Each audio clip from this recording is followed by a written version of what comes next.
saw it. We have thousands of people outside. I said, why didn't we get a bigger place? But who knows if this is all going to happen. You know, things are going on that are amazing. But I don't know if you saw, I just came here. We drove through thousands and thousands of people, and I feel badly for those people. Do we have speakers outside? Huh? Does anybody know? Do we have speakers outside? They do? Hello, outside. We love you outside. Oh, boy, that's a lot of people. I couldn't believe it. But we have that all over. I mean, we get these crowds that are incredible. And there's tremendous love and there's tremendous everything going on. It's incredible because we're going to take our country back. We're going to make our country great again. That's what we're going to do. That's what we're going to do. And it's been amazing what's going on. So we have a big election. So Tuesday you have to get to the polls. You have to vote. It's so important. You know, they're talking, thank you. And I'll vote for you. Someday I vote for you. But we have to do it. Otherwise, we're just wasting a lot of time. Honestly, we just waste time. You know, Ohio has plenty of problems. Believe me. Your real estate taxes are through the roof. And you know what they did is they try not to raise taxes, but they raised everybody's real estate taxes. So the tax increase is absolutely a disaster. And your governor, as you know, voted, when he was a congressman, voted for NAFTA, which is absolutely, you know, Ohio has never, ever come back from that. And yesterday I was in Cleveland, and you had Ford left, and you had Eaton left on the other side. Yeah, sit down, everybody. What the hell? Just sit down. Sit down.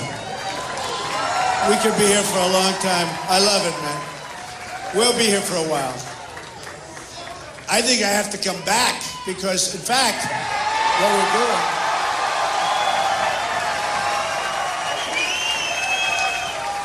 Thank you. Now, I have to come back, take care of some of those people, though. I feel badly. When you have that many people being turned away, that's, well, in one way, it's good, right? Because it means they love you. In another way, it's a little bad. Now, the other candidates do not have this problem.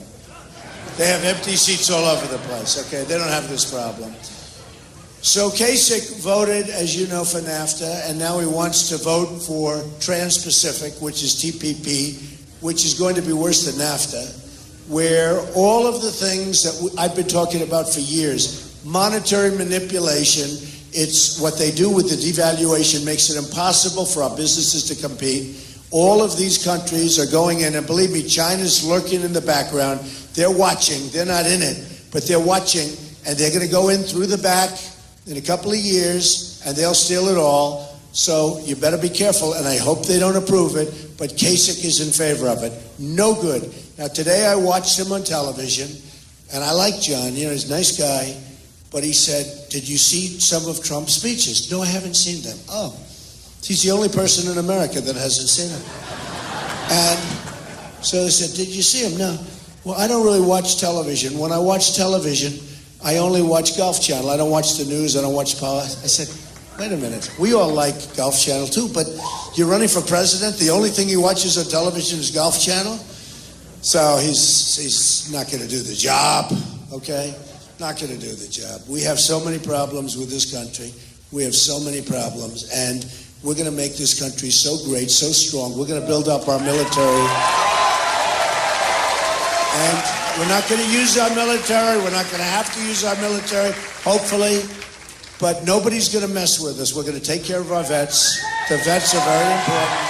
They're our great people. We got to take care of our vets, right? These are great, great people. Thank you, Dara. I love that sign. Look at that beautiful sign. Thank you. Boy, that's incredible.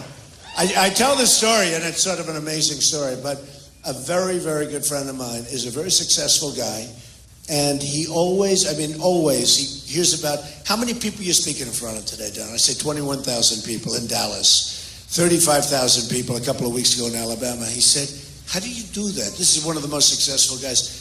And I said, you know, I don't really know, and I'm not a big note person. I don't read speeches because I don't like to. I do. It's easier to read speeches, but you want to put everyone to sleep, just read speeches, right? Plus, you can't comment on things like Golf Channel, you know, with Kasich, with Golf Channel. because you don't put that in the speech because it's too current. I just heard it a couple of hours ago. But he said, how do you do it? And I really mean this. There's such love in these stadiums and these rooms, and there's such love. They took this room just very quickly because we just wanted to come up here and say hello. You know, I used to work in Cincinnati, and it's true. The Queen City. I love Cincinnati. But I worked here, and I tell the story. I wrote about it in, I think, The Art of the Deal, but I wrote about it, and it was great. Am I right? And it was a great feeling. My father and I, we bought a job called Swifton Village, and it was very sick. It had, I think, 1,164 units, and I spent my entire summers, 2 summers, working. I loved the job. I loved Cincinnati, I must tell you. I really loved it. And we bought it for very little from FHA, Federal Housing, and sold it for a big profit. And we got out and we sold it, and now I know the area hasn't been very good, but at least we were able to predict that. But I tell you, it was a great experience. It's sort of like a baseball player gets the first hit, or a golfer sinks the first 3-foot putt or something, and it gave you confidence because it was, I was very young when I did that job, and it was my baby, and it was just an amazing experience. And I just loved the whole deal. And then I also got very familiar with the people of Kentucky. And, do we have people? Yeah. But I loved them. And by the way, who won Kentucky recently, right? Right? Trump. So, but I used to drive as a young guy. I used to drive.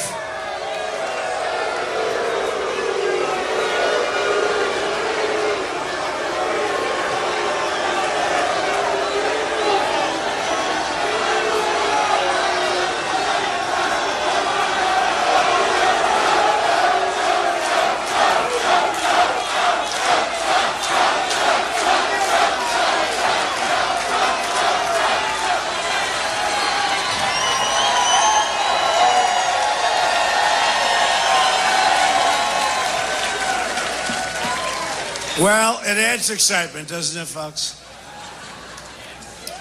You really ask, what are they doing, right? What are they doing? It's the same thing everywhere. Sometimes not so much. We had one yesterday where we had 7 or 8 incidents where they'd stand up and they'd say, oh, something, and everybody shouts them down. And, it's fine. Honestly, in certain ways, it makes it more exciting, okay, to be honest.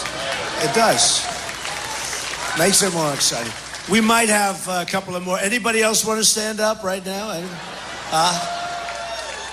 So anyway, it's a shame that we wasted 2 tickets, though. 2 tickets where we have all those great people outside. It's a shame.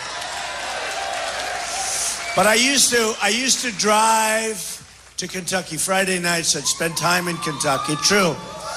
And I just had a great time there. I mean, I loved Kentucky, and it was so amazing. When I went out and when I did this, I was not supposed to win Kentucky, right? And did I win in a landslide? We won in a landslide. So they must have remembered me in Kentucky when I was young, and they said, we're going to give him our vote, but it was amazing. But Ohio is so important. That Tuesday vote is so important because if we can do that, I think we're going to do great in Florida. Polls came out in Florida today, which are fantastic. Now, who knows? But who knows? I mean, I think we're going to do very well. Look, they have an absentee senator. He's absentee, totally. He's got one of the worst voting records in the last 25 years in the Senate. He doesn't vote. They put him in. He's a young guy. They put him in, and he goes out. You know who I'm talking about, right? Who am I talking about? Little Marco. Marco. But he got a little nasty with me for a while, but that's okay. He got nasty. They all get nasty, and then you end up winning, and you just forget about them. We got nasty with him, too. In the last debate, my daughter and my wife, they said, just let them say whatever they want. Let them all say whatever they want. Act presidential. I said, I can't do that. When they come at you, you have to go back. Don't we agree? I mean, what are you going to do, stand there? You can't do it. You have to hit them back. And you hit them hard enough, all of a sudden they collapse. Think of it. Every person, we started off with 17. Now we're down to a few, and I'm certainly a couple are getting out very soon. but including the governor. The governor here didn't win one state yet. And he's not allowed. He didn't qualify. I don't know. Is this a big story? It doesn't seem to be a big story. I don't understand it. He didn't qualify in Pennsylvania. He didn't have the signatures. Does anyone know that? It was just announced he didn't qualify in Pennsylvania. So if he doesn't qualify in Pennsylvania, he shouldn't be running on Tuesday, right? I mean, I think. So anyway, hey, look, that's his problem. Hopefully we can just beat him. Who cares if he qualifies in Pennsylvania? But he is somebody, and he's been very nice to me. I've been very nice to him. But he does this nice routine. Yeah, I want to be the grown-up in the room. I want to be. But he didn't start out that way. Do you remember the first two debates? He came at me. Oh, and I said, wait a minute, what's this? And he came at me viciously. And I'm telling you. And that's why I remember, because, now he's been the last probably 6 or 7 or 8 debates. He's been going, well, I'm the guy that's the grown-up. I want to be really nice. Take a look at the first two debates. Remember when I went after him? I said, you ran Lehman Brothers into the ground and it almost destroyed the world. Don't tell me about that. And all of a sudden he sort of shut up, but he was vicious, which is okay. He's a governor. They're supposed to be a little bit vicious, right? But now he's, playing the good guy. And then I had some commercials done in New Hampshire. So I'm up in New Hampshire, which I won also. I love New Hampshire. I love those people. I love New Hampshire. The problem, New Hampshire has a big problem. And I told him I'm going to take care of this problem. New Hampshire is a tremendous problem with heroin. Can you believe it? New Hampshire is such a beautiful place. It's so pristine. So, the trees and the beautiful little roads and the countryside. And you go into groups like this, large 1,500 people, 500 people. Every single time you ask a group, what's your big problem? In New Hampshire, they say heroin and drugs. And you don't see it. It doesn't go. Here too. Here too. Here too. All right, here too. Oh, we're going to build the wall, folks. Don't worry about it. We're going to build the wall.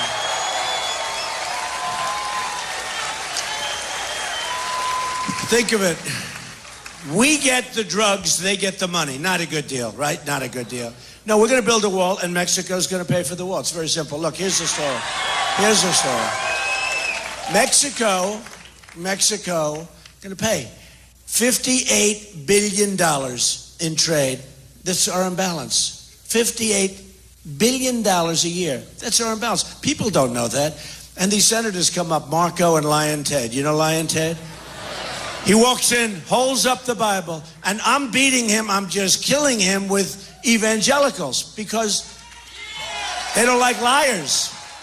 Oh, they don't like liars. He comes in with the Bible, holds it up high, puts it down, and then he lies. I mean, I call him Lion Ted. And you know why he hasn't? He was supposed to win South Carolina because I think it's 68% evangelical. And Trump got the evangelicals. And that was the day after the Pope scolded me. But the Pope was told by Mexico that Trump wants to stop the border, and the Pope didn't like that. And the Pope really, I said, sort of interesting. So I'm getting ready. They're getting ready for the vote in South Carolina. And my people come up, Mr. Trump, we have a problem. This is the day before the vote. And I said, what's the problem? They said, it's the Pope. I said, the Pope? I said, that's a big problem, right? The Pope, I like the Pope. I do like the Pope. I said, why? What did I do with the Pope? I said, let me ask you, is it a good thing or a bad thing? They said, not good. So the Pope hit me because he didn't like the fact that we're going to close up the borders. And people are going to come in, but they're going to come in legally. They got to come in legally. Okay. So, and the drugs that are poisoning our youth, they're not coming in, folks. They're not coming in. So anyway, okay, that's a long story. So I get this thing, and they say the Pope, and because he was with Mexico, and I like Mexico, and I have a lot of respect for their leadership, much smarter than our leadership, and that's why, we can't make good deals because our leaders are not smart when it comes to trade. Minor things like trade, military, healthcare, Common Core, all these things. They're not too good at any of it, okay? They're not good at anything. You want to know the truth. But so I get a call, say, the Pope. So then I saw the Pope was sort of angry because he was told by Mexico that I wanted closed borders. The Pope didn't know that tremendous crime is coming across the border, that drugs are pouring across the border, and just didn't know. I mean, he would, and the next day he was so nice. The next day the Pope was so terrific, and he did something. He issued something. I don't think it was exactly an apology. I don't want an apology, but he was great. We went to the polls, and I won South Carolina in a massive landslide. And Lyin' Ted got very few votes, and that was supposed to be his deal. But people don't know, they just don't like it when people lie. You remember with Ben Carson, by the way, who endorsed me yesterday, which was great. And remember in Iowa where Ben Carson was running, and all of a sudden the rumor was going out all over the place that he left the race. He didn't leave the race. Lyin' Ted said he left the race. He's not, and so vote for him. And you can't do that. You can't do that. And then right after the election, he went and apologized to Ben. A lot of good that does. They should have disqualified him. You want to know the truth? They actually should have disqualified him. And they had it down many different ways. So anyway, we're going to run, and we're going to do some incredible things, and we're going to bring our country back, and we're going to bring it back in every aspect. And frankly, Hillary is a disaster, by the way. You know that, a disaster. And despite all of the stuff you see with Bernie, it's not going to be Bernie, it's going to be Hillary. But unless the FBI does its thing, because she's got a problem. Anybody else, look at all the people that were so badly hurt by doing much less than she did, including General Petraeus, a good guy, destroyed. He was destroyed for doing much less than what she did. So let's see what happens. I'm sort of predicting that certainly they would have done it already if they're going to do it. How can they let her run and then all of a sudden do it? So let's see what happens. But I know she's probably doing okay. Did you ever see anybody embrace President Obama like she's embracing him? Oh, the president is great. He's great. We love this plan. We love that plan. We love everything. She loves everything. TPP, interestingly, she originally liked it. Now she doesn't like it. She wants, and then if he wants it, she's going to want it again. So I don't know what if you know his position, his position is I like it. So I assume she likes it because everything that he wants. Now, why is she being so nice to the president? They didn't like each other for years, right? So why? Do you know? That's right. That's right. She wants to... Yeah. For him? For him, yeah, a trade. She'll pardon him, and she'll make him Supreme Court judge. Oh, that's interesting. Hey, he might just executive order himself into that position. You never know. I mean, nobody ever heard of executive orders until this guy came along. And he doesn't do it where you get a group of people in the room and you make the deals. And you always make good deals for your side, but you make like Ronald Reagan and Tip O'Neill. But anyway, so look, we have so many problems. One of the problems actually is that problem, Supreme Court. If a Democrat gets in, you already lost in losing Scalia. That was a terrible thing because he was a great guy. But nobody ever thought that was going to happen. I mean, that came out of the blue. They were thinking others that were older, and they were thinking others, all of us, and that's the way life is. Things happen. You have no idea it's going to happen. That's the way life is. So we lost Scalia. So now, whoever the new president is could actually get up to 4 and maybe even 5 Supreme Court justices. So let's assume that Hillary gets in, and she's going to put, no, if you don't, and I'll tell you what, a guy like Ted Cruz can never beat her in the general election. Never in a million years will never beat her. But she gets in, she's going to appoint 4 or 5 judges. You will never, as a country, recover from that. That's one of the most important things. In fact, some people are angry. I used to be establishment. I was a big contributor and all that stuff. And then all of a sudden I said, run. And they said, Donald's running. He's not going to want our money. And if he doesn't want our money, he's not going to listen to us. I'm self-funding my campaign, folks. And they're not happy about it. They are not happy about it. Because when the pharmaceutical companies, which give millions and millions of dollars to these senators, when all these people and all these companies, they give it to the lobbyists and through the lobbyists and the special interests, the pharmaceutical companies, you look at oil and gas, everything is controlled in Washington. So when I said I'm running, When was the last time you saw somebody run where they said, I'm self-funding? Did you ever remember anybody? No. Did you ever remember? In Washington, they have lobbyists, and they have like Rubio up on their forehead. It's emblazoned. I take care of Rubio. I take care of Cruz. They have these people. They're lobbyists. They're very good. You got to pay them a lot of money, and they go in and they get you what you need. You know, usually they get you what you need. But these guys are totally controlled. Like the drug industry does very little bidding. They bid like, you know, they get like, if you go to the drugstore and buy drugs to make you better, right? I mean, you're paying the same price. The United States is the largest drug buyer in the world. Wouldn't you think we'd be able to buy pretty well? We don't buy. We don't bid. And then you look at it, you know, people like Woody Johnson of Johnson & Johnson was in charge of Jeb Bush's campaign. So what would happen if Jeb got in? Jeb didn't make it. I guess you probably heard that Jeb didn't make it. But he says, low energy. We don't need low energy, folks. We need very strong energy. When you see China, when you see the way I've done great deals with China, I've made a lot of money with China. When you see China coming at you, and you see Japan coming at you, and you see Mexico, you saw Vicente Fox the other day, right? Where he used the F-bomb. Nobody reported it. They didn't care if he used the F-bomb. Can you imagine if I said what he said? I told people this morning it would be the electric chair. I wouldn't be here right now. It's true. But he said, we will not pay for the wall, which made me actually happy because 2 years ago he said, we won't allow a wall to be built. So now we've already got the first. He's allowing a wall. But he said, we will not pay for the you-know-what wall, right? And they're going to pay.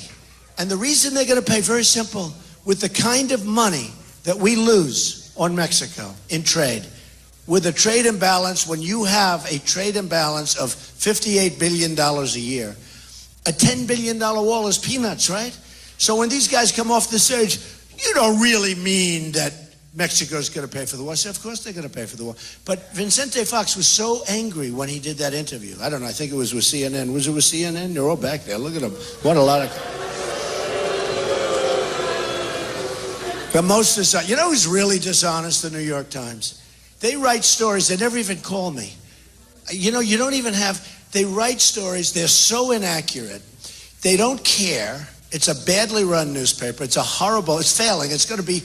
Well, it'll either be out of business or a very rich person will buy it and just have it as a lavalier. But the New York Times is the worst newspaper. They do a big story. They won't even call you for a comment. They don't care. And when you call them because you want to comment, like I had a person recently for something, call. No, we don't want your comment. We don't want to comment. They write a story. And then it's all wrong. And they couldn't care less if it's wrong. That's why I said we have to do something with the libel laws, folks. You have to, when you're libeled, you have to be able to go and sue a newspaper and get them to change. And in addition to that, get some money. Now, that's not freedom of speech. That's not to change. All we want is for them to be honest. But when you have a dishonest newspaper like the New York Times, you have to be able to sue them. You have to be able to do it because the level of dishonesty, and that's why I talk about so many of them, but the level of dishonesty of the press is beyond belief. Far greater than you would ever think. Believe me, because you don't see it as much. I see it. I see it. They do stories that are so bad, that are so wrong, and knowingly wrong. They do it for headlines. They do it for whatever. And they're all having a hard time. You know, they're losing money. But a lot of them are losing money because people have given up on them. Like, for instance, I go around, and whenever I talk about the media, the place always stands up and boos the hell out of the media. They're less popular than politicians, which is pretty amazing when you think of it. So this forum is really cool. I haven't done this in a while. I love doing this. I love this forum.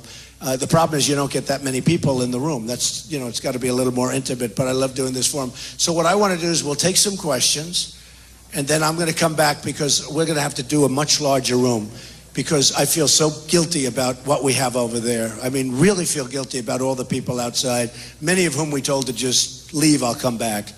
Even if I come back after the election, I'm coming back, okay? Well, let me put it this way. If I win, I know I'm coming back. If I lose, yeah, maybe not. Okay, go ahead. Nice hat. Cincinnati. Oh, we love Cincinnati. What do you think? Hey, by the way, Pete Rose, let him in, right? Right, yeah. What are they doing? Mr. Trump. You know, before you start, wait, Charlie Hustle, right? So I watched him, and he was a great player. And it's so ridiculous. Don't you think he's paid the price? First of all, he didn't bet on he bet that he would win, not on the other team or anything, right? But look, he's not supposed to do it. It's a terrible thing, all that stuff. How long has he been waiting? Like 30 years, 35 years? He's got more hits than anybody. He was so good. I still remember when he went into second base and he took out Doug Harrelson, right? Right? That was the name of the second baseman. Good. That means still good. But, you know, we got to let Pete Rose into the Hall of Fame. And, you know, Charlie Hustle, if I were the commissioner, honestly, I would do it. He would be so popular. I have never met a group, even people that just used to root against him, which was hard to do because he was really good. But even people that used to root against him, they'd say, let him in. And I don't know what Major League Baseball is doing. Who cares? But let Pete Rose into the Hall of Fame. Do you agree with that? Better agree. Okay, go ahead. This guy agrees. I can tell you with that hat on. I love you, Donald Trump, man. You're the future of America. Thank you, man. Thank you. I just real quick. I've been waiting 17 hours to see you today. I got here. Unbelievable. I got here 11 o'clock last night. I was the very first one here. And I just wanted to know, and I didn't get front row, I'm in the second row, but with that said... Were they here before you? No. Right? That's pretty good. I would love to get a picture with you before I leave today. I'll do that. Thank you. Okay, thank you. Go ahead, right over here. Hi, I'm Robin from Cincinnati Soldiers Support, and I have a very special person here with us today, Mr. Keith Maupin, and I think everybody in this room knows who Mr. Maupin is. Where? Mr. Keith Maupin. Keith, stand up. Hey, Keith! I'm going to let Keith ask the question. A lot of courage, right? Keith is a veteran, and his son was captured in Iraq, and he was killed. And Keith would like to ask you a question because we all know that that you support our veterans, POWs, more than anybody by everyone far. else. Mr. McCain, he went through years of trying to get his son back. John McCain would not help him. We know that you would help our POWs. John McCain has not helped a lot of people like he should. That I can tell you. That's true. Go ahead. How are you doing? How are you? Sir. Nice to see you. Go ahead. I come here because you made a comment to John McCain. Okay. That you don't think that captured soldiers are heroes.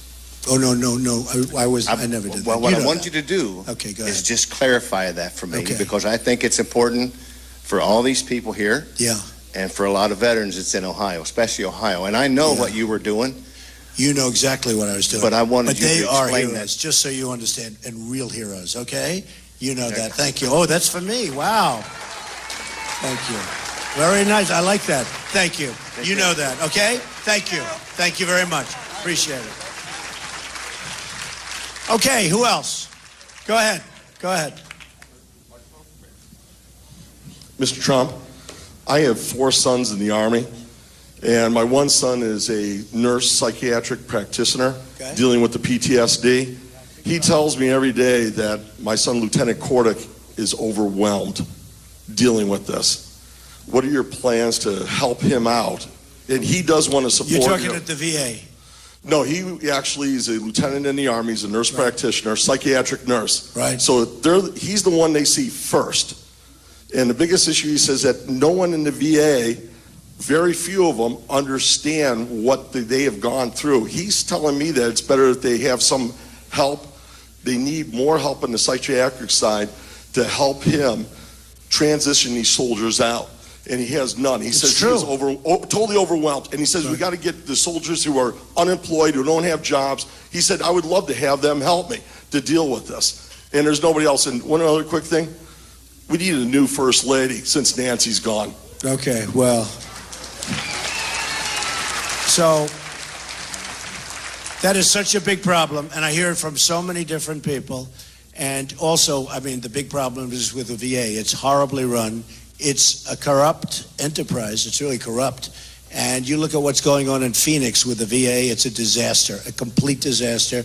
We're going to take care of the problem. They are having a tremendous problem with that. I fully know it. I fully understand it. We're going to do something about it. We have no choice. We have to do something about it. The truth is, we have to treat our veterans much, much better. Our veterans are not being treated well, right? Thank you, man. Thank you. How about over there, the young man in the middle? Go ahead. You get up together? Good. I like that. Hi. You know each other? Yeah, we're Yeah. together. Hi, Okay. this is my friend Lily. We're both from Dayton, Ohio. We were actually at your rally yesterday. Oh, good. So- Was it good? Was Yeah, it it good? was amazing. Yeah, it was amazing. That was a great rally. But actually, we're both interns for Senator Portman here in Ohio, and we volunteered for your campaign. But we were just wondering, maybe you heard or maybe you didn't. John Husted, just earlier this week, refused to let 17-year-olds who are even going to be 18 by the general election not vote in this primary. And I know that a lot of young voters, a lot of people we talk to support Bernie or Hillary, and he is a Republican. So what do you feel about Well, that? you know, interestingly, we have a lot of young people. They don't talk about it. You saw yesterday and you see all the time, and yourselves. We have so many young people at these rallies. It's incredible. Look even here. Look at this. Look at all these. Oh, stand up, all you young people. Now look at. No, we have.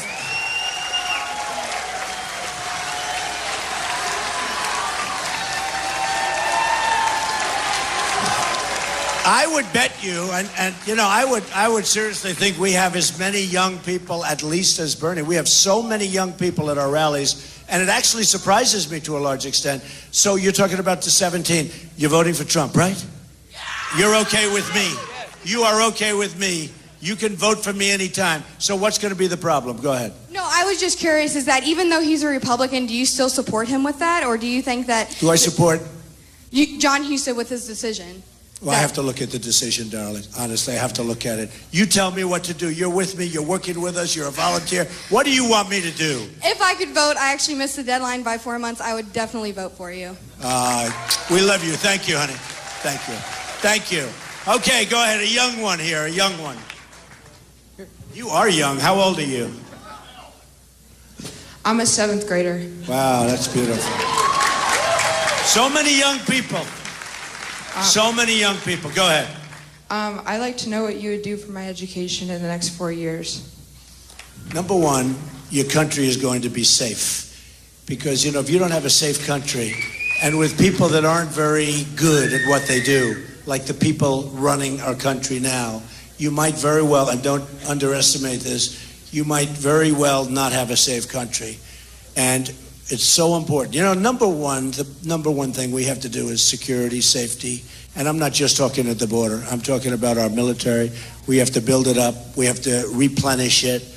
You know, a friend of mine has a son who is he served 3 terms over in Iraq, 3 tours. And he comes home and I see him. And his biggest complaint is that the enemy has better equipment than us, and it's our equipment. So we give the equipment to people that we think are working with us. You know, the old story's been going on for years. And if bullets fired in the air, they drop the equipment and run. Brand new Humvees, brand new everything. And he's saying, we have older equipment, and they have beautiful new stuff. And it really bothers the hell out of him. So we're going to take care of that, folks. We're going to take care of it. We're not going to let this kind of nonsense happen anymore. We're going to work very hard on education. Just so you understand, Common Core is dead. Do you know what Common Core is? And most important thing we can do in terms of education for you and your age, we're getting education out of Washington, D.C., run by the bureaucrats. And we're going to bring the education to the local area. You around this area? We're going to bring the education where your mother and your father and everybody else's parents and uncles and they love you. Do you think your parents love you? Huh? They run it with love, okay? In Washington, and look, not everybody's bad, but you basically have bureaucrats that want to make, you know, they get a lot of money, and they don't know what's going on in Cincinnati, and they don't know what's going on in Ohio. So we're getting rid of Common Core, and it's going to be dead, and we're going to have local locally based education, and you're going to see a big difference. Big difference. All right? Very important. Good question. It's actually a great question. Okay, how about over here? What about you? Right there, red.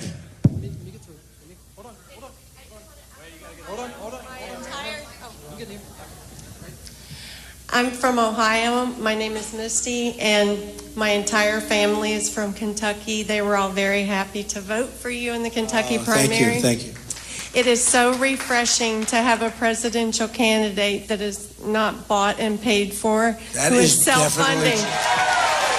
That is. And I 100% believe in you that you will make America great again. Thank you so much. That's better than a question. I love it. We'll take care, okay? Thank you. Thank your whole family. No, that was such a great thing that happened in Kentucky. Because in theory, people would say, well, how does Trump, a couple of people said, how did Trump win Kentucky? And we didn't even win it. We won it in a major, major landslide. And I love Kentucky. I'll never forget it. Okay, go ahead, darling. Right here. Right here. I love this every once in a while, Hi, I am Evelyn Stalevich. Mr. Trump, I don't have a question for you. I'm really glad to hear the other questions. But I just wanted to tell you that I am so happy that you are running for the next president of our country. Where are you from with that beautiful accent? I am from Managua, Nicaragua, Central America. Telling you. Yes. The Hispanics. Yes. We're going to do so well with the Hispanics. Yeah. People know.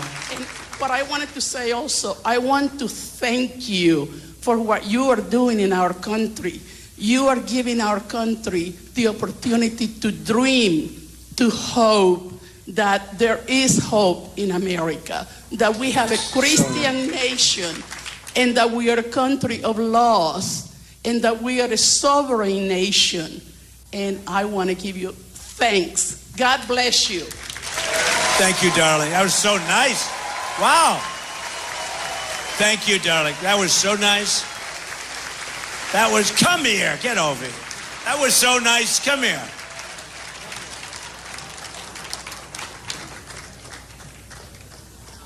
That was so nice.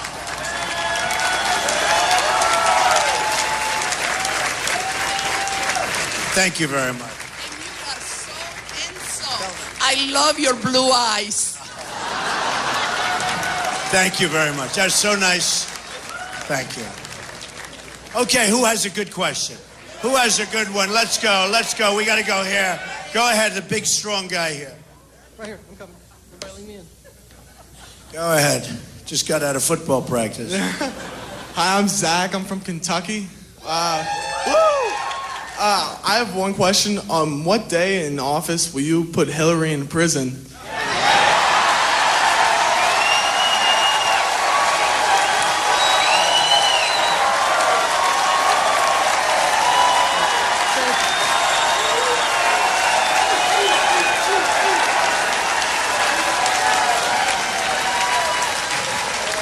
So, there's a 6-year statute of limitations, I guess. And Hillary's fighting for a lot.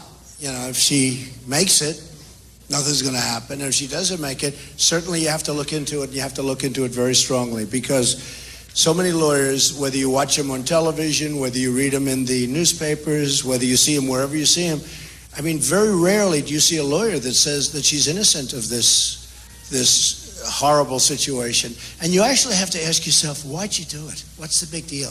Why would she do it? Why would she do that? Other than it's always the same thing with them. It's sneaking around the corner. It's sneaky, dirty stuff. It's gone on like that for years. It's gone on like that for years. So I will tell you, number one, it's not me, but certainly people are going to look. And you know what? If there's anything wrong, and you have to do it, you have to do that. You have to do that because so many people have asked me that same question, and you have no idea. And she's being protected. Look, let's face it. Look, it's not complicated.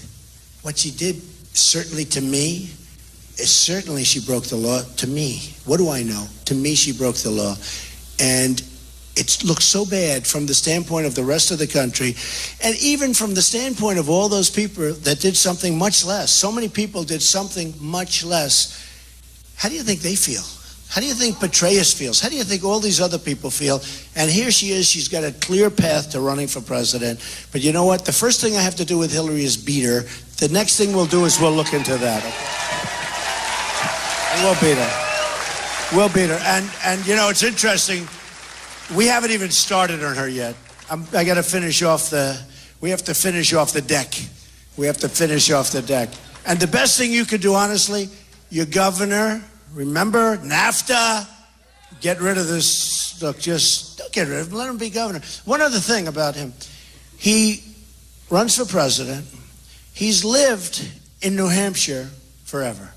He stayed there. He had the record. More than Chris, more than anybody by far. He lived in New Hampshire. He moved out of the state. And he said he was going to win New Hampshire. He did poorly there. He then moved to, south, didn't he? I mean, I think he went to South Carolina. And then he moved to Michigan. Now, he said, I thought, and I must be mistaken, but he said that he's going to win Michigan. And he's going to win it easily. I won it in a landslide. But he said he's going to win Michigan. He's going to win it easily. So he went to South Carolina, stayed there, lost. Lost in New Hampshire. He went to Michigan, and I thought he said, because it's a neighboring state, I thought he said he would win Michigan, and if he didn't win, he'd give up and let him be your governor. But he moved to Michigan, spent all his time in Michigan, and you know, you people have a lot of problems. Your coal industry is dead. Your steel industry is dying. It's dying badly. He's voting for the wrong things, and the TPP in particular. And, you know, he should be home, be governor. But he moved to that. So now he goes to Michigan, and 2 weeks ago, I won Michigan by a lot, by like a landslide, essentially. Yeah, a landslide. And when I won Michigan, I said, oh, good, that's good. Kasich is going to drop out of Ohio, and that's good. But he didn't drop out. So, you know, I think you got to show him, folks. You can't do that. You can't be an absentee governor. You got to run for governor. You got to be governor. And you know what? If you don't want to do that, you take out. And same thing with Marco Rubio. He runs for the Senate. He never shows up to vote. The guy never shows up to vote. And the people of Florida, you don't think they get it? Take a look at his poll numbers. They really get it. Because what he did to the people of Florida is defraud them. He said, I'm going to run. I'm going to represent you. I'm going to represent you. And about 15 minutes after he got in, he starts running for president. And it's wrong. And by the way, other people running for president, they get to vote a lot more than he does. He never votes. I think he's going to set an all-time record. So let's see what happens. But we got to win in Ohio. If we can win Ohio, we're going to run the table, folks. We're going to run the table. Got to win in Ohio.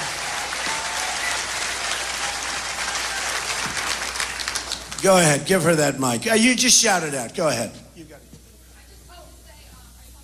Yeah. Go ahead.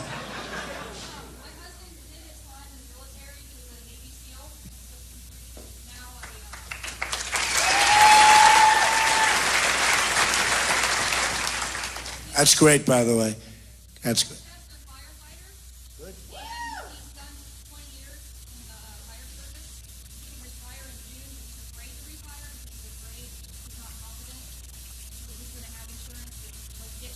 A lot of people are in that same. They want to retire. They're afraid that they're not going to have anything to go by. They think their insurance companies are going bust. They think a lot of problems. Look what's happened with the stock market going down. Did you get affected by that? By the stock market going down? In terms of values, you've been affected. A lot of people have been affected. So go ahead. What's your question? We're going to make this country so strong. We're not going to stand for losing $500 billion a year with China, for losing $58 billion with Mexico, for losing hundreds with Japan. We're going to make our country strong again. You know, our military, okay? Our military, everyone sees our military budget. They don't realize we take care of Germany. Nobody even probably knows that. We take care of Japan. Do you know that if we're attacked, we have a treaty with Japan. If we're attacked, Japan doesn't have to help us. If Japan gets attacked, we're in the Third World War. We have a new war going on, okay? Now, what kind of deals are these? What kind of deals? But we take care of Japan. We take care of South Korea. I love all these countries. I think it's great. Except we owe $19 trillion. Can't do it. We got to be, reasonable. We can't do it. So we're taking care of South Korea. When the maniac next door acts up, We start up those battleships, we start up those aircraft carriers, let's say, and we start up, our planes are flying. We spend millions and millions of dollars. They don't pay us. They pay us very little. In South Korea, and I love South Korea. I have buildings in South Korea. They're great people. We have a border in South Korea. We have 28,000 soldiers. What they pay us is peanuts. What Japan pays us is peanuts. So we protect the world. Saudi Arabia is the greatest of them all. So we protect Saudi Arabia. Until the oil went down, and now they're making half, which is still a lot. But until the oil went down, Saudi Arabia was making $1 billion a day, right? We protect them. We protect them. And we protect them for peanuts.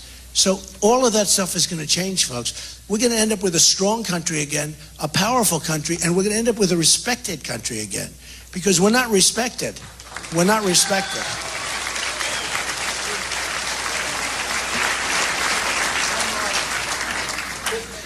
All right, 2 more questions. Come on. 2 more questions. What's your question? Excuse me. My name's Roger.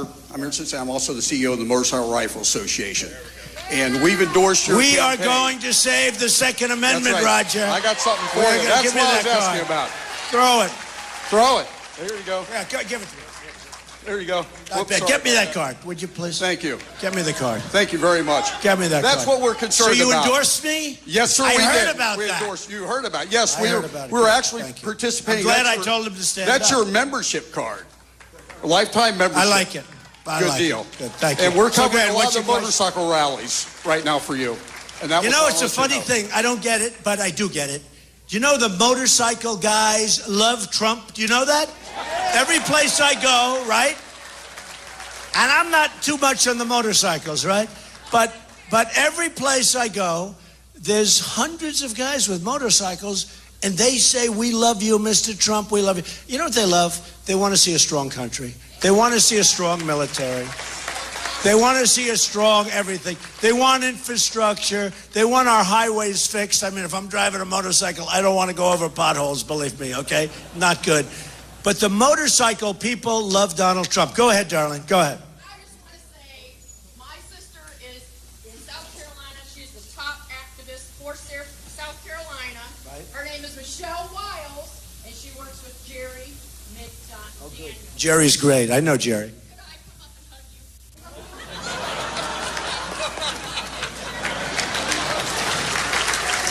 Come on.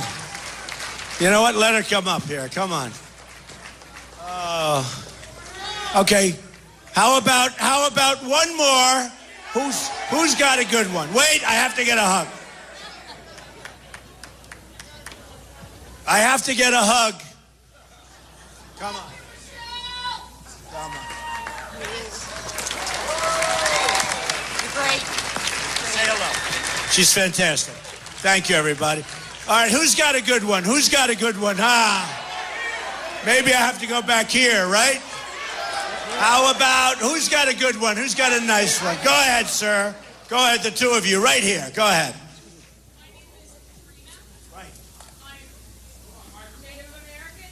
Here you go. My name is Katrina, and I'm Native American. Great. My native name is Woman Who Sees. Ah. Do you know that all of the other ethnic groups that we've supposedly done things to have been apologized to, that at no point the Native Americans have been apologized to? After you take the oath, maybe in the first month or so, you could say, "I'm sorry as I could be that we did what we did to you." Well, I'll certainly look into it. You know, I haven't been big on apologizing. You do know that, right? They complain Trump never apologizes. I'll look into it. We're going to do one more. I'm going to look into that. Okay, let's go. One more. Come on. We want a good one. Give me a fun one.